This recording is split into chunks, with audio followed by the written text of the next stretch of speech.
ఉమ్మడి కృష్ణా జిల్లాలో ఇద్దరు పార్లమెంట్ సభ్యులు ఒకేసారి కష్టాల్లో పడ్డారు.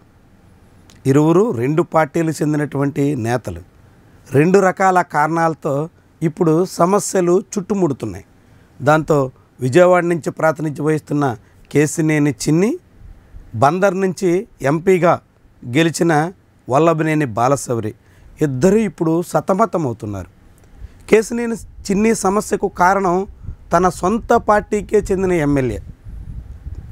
వల్లభనేని బాలశౌరికి సొంత పిఏనే చిక్కులు తెచ్చిపెట్టారు. కేశినేని చిన్ని విషయంలో చాలా కాలంగా తిరువూరు ఎమ్మెల్యే కొలికిపూడి శ్రీనివాసరావుతో తగాదా నడుస్తుంది. తిరువూరులో ఆధిపత్య పోరు సాగుతుంది.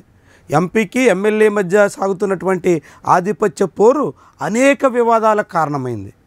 పలుమార్లు కొలికిపూడి వివాదాల్లో ఇరుక్కోవడానికి మూలమైంది.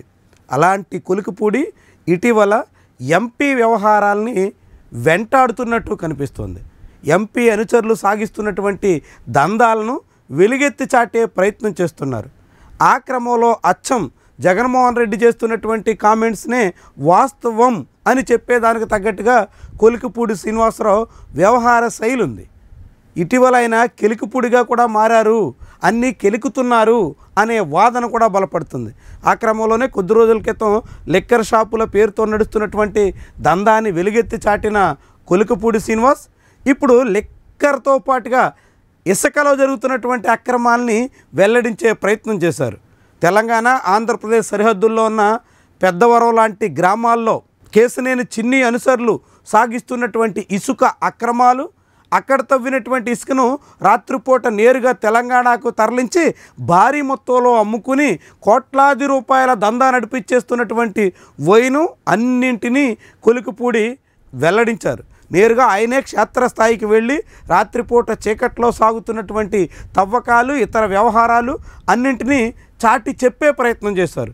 పైగా ఈ ఇసుక తరలింపు, మొన్నటి లెక్కర దందా అన్నింట్లోనూ పోలీసుల పాత్ర ఉంది అనేటువంటి అంశాన్ని కొలికిపూడి పదే పదే మాట్లాడుతున్నారు. తద్వారా కేశినేని చిన్ని, ఆయన అనుచరులు సాగిస్తున్నటువంటి అక్రమాలను బాహాటంగా వెల్లడించడం ద్వారా విజయవాడ ఎంపీకి కొలికిపూడి శ్రీనివాస్ పెద్ద తలనొప్పి తీసుకొస్తున్నట్టుగా స్పష్టమవుతుంది. సరిగ్గా ఇదే సమయంలో బందర్ నుంచి ప్రాతినిధ్యం వహిస్తున్న వల్లభనేని బాలశౌరి పిఏ గోపాల్ సింగ్ ఇటీవల పలువురు దగ్గర నుంచి వివిధ పోస్టులు ఇప్పిస్తారనేటువంటి పేరుతో కోట్ల రూపాయలు కలెక్ట్ చేసినట్టుగా ఆరోపణలు వస్తున్నాయి. గోపాల్ సింగ్ వసూలు చేసినటువంటి మొత్తాలతో ఫేక్ అపాయింట్మెంట్ లెటర్లు కూడా ఇచ్చి ఆ బాధితుల్ని వేధించే ప్రయత్నం చేస్తున్నట్టుగా చెప్తున్నారు. తాజాగా వల్లభనేని బాలశౌరి ఆఫీస్ ముందు బాధితులు ఆందోళనకు కూడా పూనుకున్నారు. తమ దగ్గర నుంచి లక్షల రూపాయల చొప్పున వసూలు చేసి ఎటువంటి ఉద్యోగాలు లేకుండా ఫేక్ అపాయింట్మెంట్లతో మోసం చేసేదానికి ఎంపీ పిఏ చేస్తున్నటువంటి ప్రయత్నం మీద చర్యలు తీసుకోవాల్సిందే అని వాళ్ళు డిమాండ్ చేస్తున్నారు. దాంతో వల్లభనేని బాలశౌరి అసలే నియోజకవర్గానికి తగినంత సమయం ఇవ్వడం లేదని, దాదాపు 7 ఏళ్లుగా నియోజకవర్గానికి ఎంపీగా ప్రాతినిధ్యం వహిస్తున్నప్పటికీ ఎటువంటి కీలక ప్రాజెక్టులు తీసుకురాలేకపోయారని, ఎటువంటి ప్రధానమైన అభివృద్ధి కార్యక్రమాలకి ఆయన ప్రాధాన్యత ఇవ్వడం లేదని ఇలాంటి వాదన బలంగా ఉంది. సరిగ్గా ఇదే సమయంలో ఎంపీ అనుచరులు సాగిస్తున్నటువంటి దందాలు, అక్రమ వసూళ్లు, కోట్ల రూపాయల కలెక్షన్లు ఇప్పుడు బయటకు రావడంతో పెద్ద దుమారమే చెలరేగేలా కనిపిస్తోంది. ఇప్పటికే తెలుగుదేశం జనసేన మధ్య బందరు పార్లమెంటు పరిధిలో అనేక రకాలుగా ఆధిపత్య పోరు నడుస్తుంది. ఇలాంటి సమయంలో ఒక ఎంపీ పిఏగా ఉండి కోట్ల రూపాయలు వసూలు చేసి అనేక మంది బాధితుల్ని అన్యాయం చేయడంతో ఈ వ్యవహారం మీద తెలుగుదేశం పార్టీ నేతలు కూడా తమ అధిష్టానానికి పలు ఫిర్యాదులు చేస్తున్నట్టు కనిపిస్తుంది. దీంతో ఇప్పుడు వల్లభనేని బాలశౌరి కూడా చిక్కుల్ని ఎదుర్కోవడం అనివార్యంగా మారుతుంది.